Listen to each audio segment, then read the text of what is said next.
कोई एक तथ्य है, कोई एक फैक्ट है। फैक्ट क्या है? ए नाम के पर्सन ने बी नाम के पर्सन की गाड़ी चोरी कर ली। ए ने क्या किया है? ए ने चोरी करी है। किसकी गाड़ी? बी की व्हीकल चोरी करी है। ये एलिगेशन है, ये यहां पर ये फैक्ट है, दिस इज द फैक्ट। ए ने बी की गाड़ी चोरी की है, two wheeler four wheeler what ever. This is the fact, ये तथ्य है जो बात बाहर निकल के आई है। Now what is the proof and what is the evidence? अगर मैं कहता हूं मैं ए हूं, मैं कहता हूं मैं कह सॉरी मैं बी हूं, मैं कहता हूं कि ए ने बी की सॉरी ए ने बी की गाड़ी चोरी की है, मैं बी हूं, आई एम बी। मैं कहता हूं कि ए ने मेरी गाड़ी चोरी की है, ए ने मेरी गाड़ी चोरी की है। लास्ट टाइम, ए ने मेरी गाड़ी चोरी की है। अब ये तथ्य जो मैं बता रहा हूं, इसको साबित करने का भार मेरे ऊपर है कि नहीं है? मैं कैसे कह सकता हूं कोर्ट में जाके पुलिस के सामने कि सर, ए ने ही मेरी गाड़ी चोरी की? तो अब मैं अगर जाके कोर्ट में, कोर्ट से छोड़ दीजिए, पहले मैं पुलिस स्टेशन में ही जाके अगर ऐसा एलिगेशन लगाता हूं, तो पुलिस वाले सबसे पहले क्या बोलेंगे? भाई तुम्हारे पास एविडेंस क्या है? What is the evidence? तो मुझे एविडेंस में क्या दिखाना पड़ेगा? या तो कुछ सीसीटीवी, आज के जमाने में चलता है तो सीसीटीवी दिखाना पड़ेगा, उसका फुटेज। या तो मुझे दो चार पर्सन गवाह को लाकर खड़ा करना पड़ेगा थाने में ले जाकर के, जो ये बोलेगा जाकर के कि हाँ मैंने उसको, एक को गाड़ी चोरी करते देखी है, ऐसा। या सीसीटीवी फुटेज में एकदम चोरी करते हुए देखा गया। तो जो सीसीटीवी फुटेज है,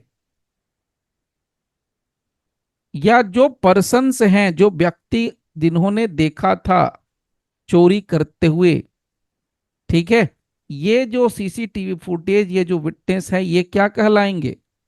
इसको हम कहेंगे एविडेंस। ये होता है साक्ष्य। यानी साक्ष्य क्या है? एविडेंस क्या है? एविडेंस क्लेम को सपोर्ट करता है, एविडेंस किसी तथ्य को सपोर्ट करता है। तो तथ्य क्या है? फैक्ट क्या है? ए ने बी की गाड़ी चोरी की। इस तथ्य को सपोर्ट करता है सीसीटीवी फुटेज, इस तथ्य को सपोर्ट करता है विटनेस का स्टेटमेंट। तो कोई भी ऐसी बात, कोई भी ऐसा फैक्ट, कोई भी ऐसा डिवाइस, कुछ भी हो सकता है, एनीथिंग जो कि किसी तथ्य को क्या करता हो? सपोर्ट करता हो, किसी क्लेम को सपोर्ट करता हो, उसको हम सिंपल भाषा में एविडेंस बोल सकते हैं। अब इसी में कैटेगरी निकाल लो आप। इंसान है, आदमी है, आया है तो ओरल एविडेंस होगा। सीसीटीवी फुटेज है तो डॉक्यूमेंट्री एविडेंस होगा। तो पहले पॉइंट तो क्लियर कर लिया कि एविडेंस क्या होता है, तो साक्ष्य क्या होता है, क्लियर है। नाउ अब आते हैं प्रूफ पर, प्रमाण पर। What is the meaning of the term proof और प्रमाण? सीसीटीवी फुटेज देखने के बाद, या चार पांच गवाहों के बयान सुनने के बाद, जो सो कॉल्ड एसएचओ या थाना प्रभारी है, वो कहता है कि हाँ भाई, मैं इस नतीजे पर पहुंचता हूं कि सचमुच में ए ने ही तुम्हारी गाड़ी की चोरी की है।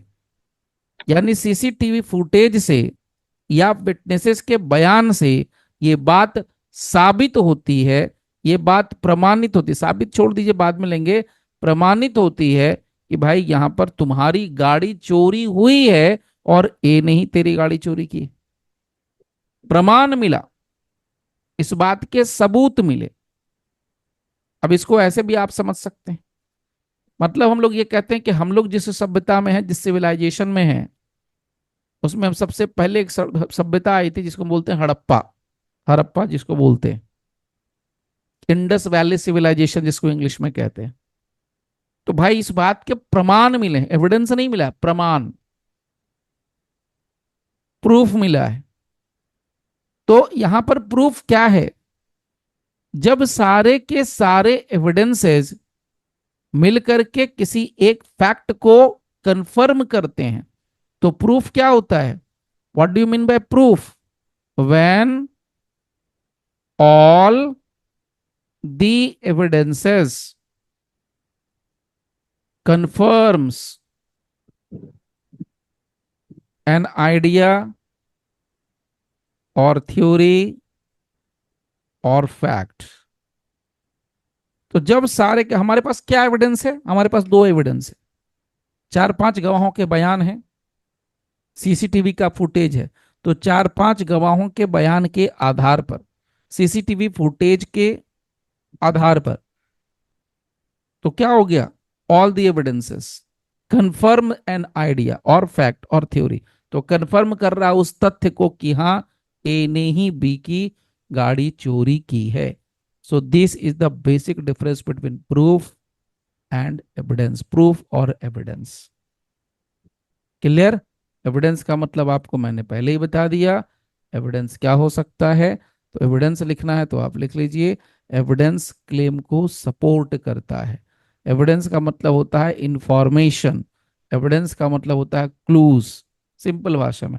ऐसे आप टेक्निकली थोड़ा पढ़ेंगे तो वहां पर आपको मिलेगा, एविडेंस जो शब्द है वो एवी ड्यूरे से आया है, जिसका मतलब होता है कि किसी चीज को क्लियर करना, to make anything crystal clear, इस तरीके का क्लियर।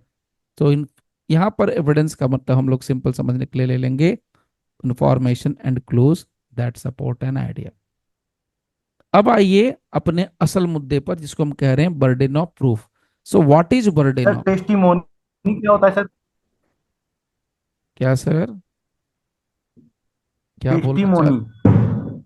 आपकी आवाज ही मेरे पास क्लियर नहीं आ रही। टेस्टिमोनी सर, बोलते हैं ना कि टेस्टिमोनियल दे दीजिए अपना, ये क्या होता है सर? टेस्टी मनी, अच्छा टेस्टी मनी, किसको पता है भाई टेस्टी मनी क्या होता है, what is the meaning of tasty money? Tasty money कुछ नहीं होता सर, टेस्टी मनी का मतलब होता है गवाही, विटनेस होता है गवाह, और जो वो बयान देता है उसको कहते हैं टेस्टी मनी। मैं हूं इंसान, मैं हूं विटनेस, मैं कोर्ट में जाके कुछ बोल के आता हूं, दैट इज टेस्टी मनी। ठीक है, और कुछ नहीं, गवाही उसको कहते हैं, अपनी सिंपल भाषा में समझने के लिए। Now coming to the point,